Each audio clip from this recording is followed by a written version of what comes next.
Je me souviens très bien de ce que l'on ressent face au mur de Berlin parce que ce mur ne ressemble pas à un simple ouvrage de béton.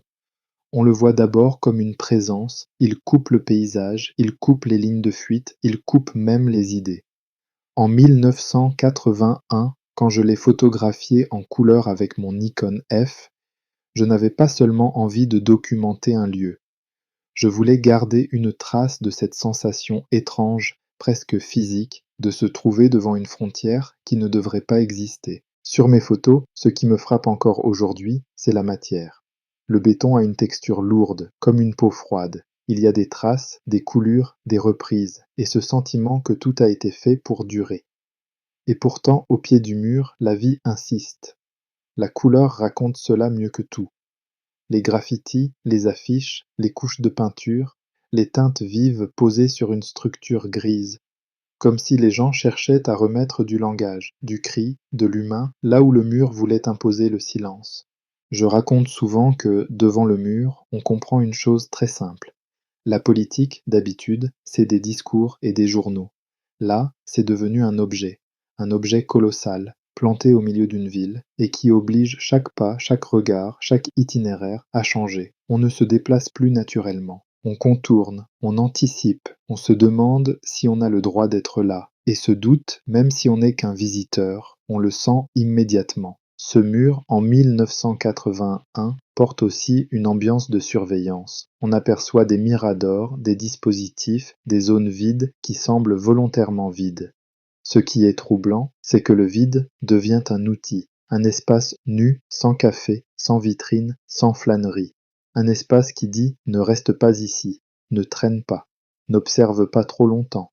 Et moi, justement, j'observe, je cadre, je déclenche. Parce que la photographie permet de faire l'inverse de ce que le mur exige.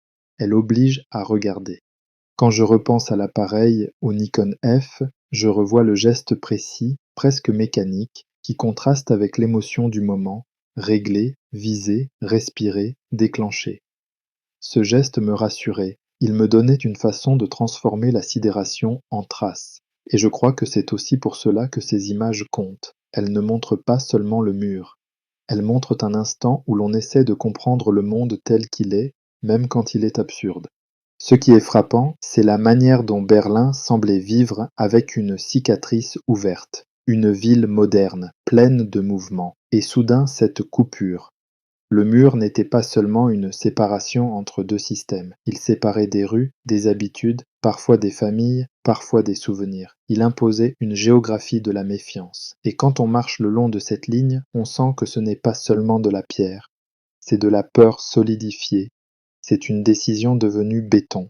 Et pourtant, même en 1981, au milieu de cette lourdeur, on sentait aussi la résistance humaine, dans les couleurs, dans les messages, dans le fait même que des gens viennent voir, commenter, photographier, se souvenir, comme si le regard était déjà une façon de refuser. Mes photos, je les ai prises aussi pour cela, pour dire je suis venu, j'ai vu et je veux me rappeler, non pas par goût du dramatique, mais parce que ce mur disait quelque chose d'essentiel sur notre époque. Aujourd'hui, quand je montre ces images, je ne veux pas seulement illustrer un chapitre d'histoire, je veux transmettre une sensation, celle d'un monde où une frontière pouvait traverser une ville comme une lame. Et je veux aussi rappeler une autre évidence. Aucun mur n'est éternel, mais certains murs marquent des générations entières. En 1981, je ne savais pas quand il tomberait, mais je savais déjà que sa simple existence était un scandale, et que le photographier en couleur, avec précision, c'était une manière calme et tenace de ne pas oublier.